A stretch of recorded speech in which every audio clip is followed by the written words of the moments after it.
Welcome to this explainer. Today, we're popping the hood on the global economy. Rather than getting bogged down in abstract theory, we're going to dive straight into the actual macroeconomic indicators that dictate how entire nations operate, letting the data guide our understanding. Think about it like this. If you go to the doctor, they check your vital signs to see how you're doing, right?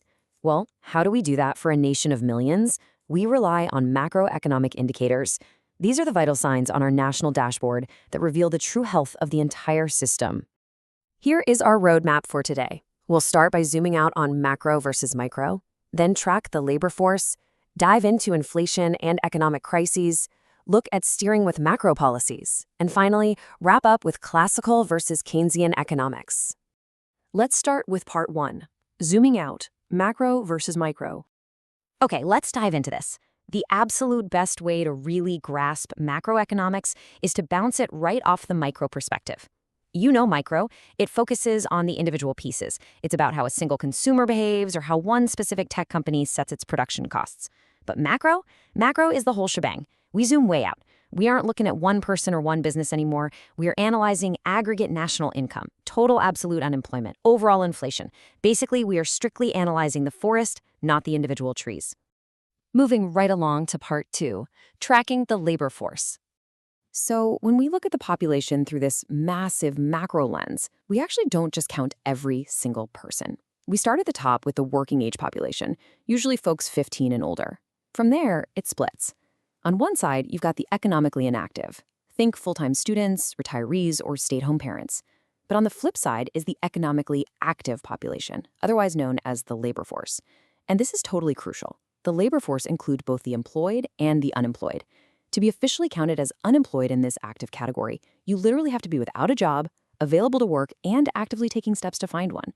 The second you stop looking, bam, you drop out of the labor force entirely and are reclassified as economically inactive. Now, here's the thing. Not all unemployment is caused by the same glitch in the system. Our sources identify 4 completely distinct types. First up is frictional. This one is honestly pretty natural. It's just recent grads hunting for their first role or folks temporarily transitioning between jobs. Second is structural, which is definitely more problematic. This happens when the skills workers have just don't match what employers need anymore, usually because of technological shifts. Third is cyclical, which rides the business cycle. Think mass layoffs when a recession hits and demand drops. And finally, seasonal, which affects jobs tied to the time of year, like agriculture or tourism. Diagnosing exactly which type we're dealing with is absolutely essential for treating it. All right, part 3, inflation and economic crises. Let's connect this back to some classic economic theory with the traditional Phillips curve. For a really long time, economists swore by this idea that there was a direct, predictable trade-off between unemployment and inflation. The logic was simple. If you want lower unemployment, well, you're going to have to accept higher inflation. Why? Because more people working means more money floating around to spend, which naturally drives up prices. On the flip side, if you want to cool down inflation, you have to stomach higher unemployment. It was treated as a standard, totally predictable seesaw. But, history just loves to throw us a curveball. The Phillips curve model worked pretty perfectly, right up until it didn't. So what happens when that seesaw completely breaks, and both inflation and unemployment spike at the exact same time? That absolute nightmare scenario is called stagflation. As our sources highlight, the massive oil crises of the 1970s created exactly this situation. High inflation and high unemployment were happening literally at the exact same time.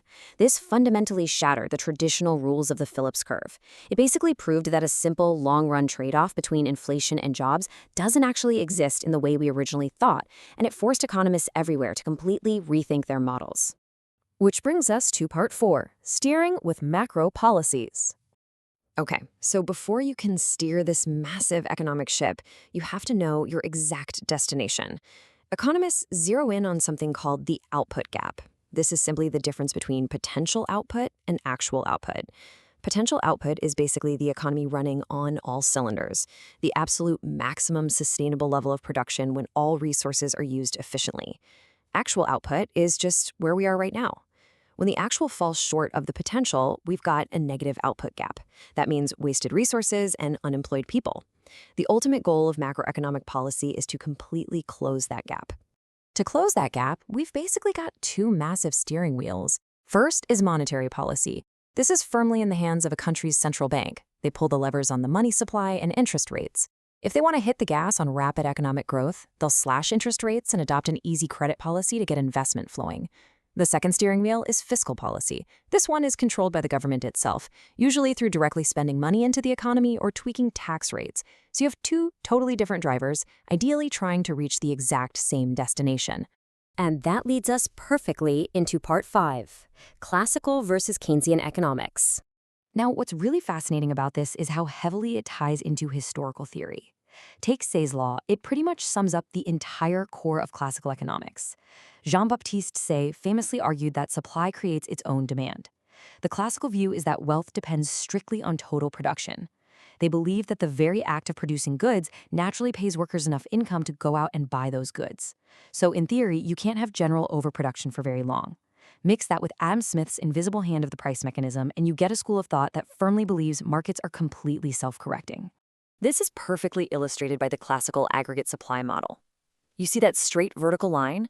That represents the core classical belief that an economy will always naturally gravitate towards full employment, based on available resources, no matter what the overall price level is. If aggregate demand takes a hit and shifts left, sure, the economy might experience a temporary recession. But classical economists argue that through flexible prices and wages, the market will naturally slide right back to that vertical line all on its own. To them, government intervention just creates distortions. Laissez-faire, hands-off, is absolutely the best approach. It's a beautifully elegant theory, right? But what happens if a shock is so incredibly severe that the invisible hand just seems totally paralyzed? During the Great Depression in the 1930s, the global economy absolutely cratered, and it just stayed crashed. The existing classical theory simply couldn't explain why this massive unemployment and lack of demand was dragging on for years. Enter John Maynard Keynes. He completely flipped the script. The central tenet of his thought was a radical departure. He argued that government intervention isn't just helpful, it can and absolutely must stabilize the economy. Keynes believed that market economies naturally swing wildly between booms driven by excessive demand and brutal recessions driven by insufficient demand. In his view, the market is definitely not perfectly self-correcting in the short term. Which brings us to the holy grail of Keynesian thought, the aggregate demand formula. Keynes argued that the primary source of economic instability basically boils down to wild fluctuations in this one equation.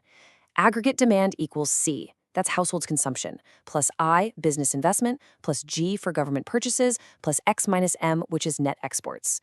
Keynes pointed out a terrifying scenario. If everyday folks get scared and stop buying things, and businesses panic and stop investing, aggregate demand simply plummets. And when that happens, the only player big enough to step in and push that demand back up is G, the government. So, pulling this all together, we have two fundamentally opposite ways to read the macroeconomic dashboard. Classical economics is all about supply and production. They see a naturally self-correcting market and demand that the government stays completely out of the way. On the flip side, Keynesian economics, forged in the fires of the Great Depression, is all about aggregate demand.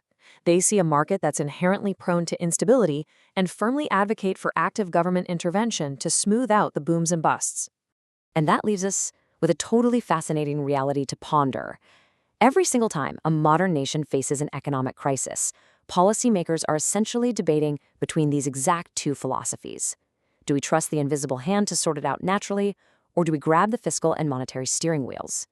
Based on the vital signs you see in the global economy right now, which approach do you think actually holds the key to stability? I hope this explainer has given you the framework to dig into that question for yourself. Keep learning, keep questioning, and we'll catch you next time.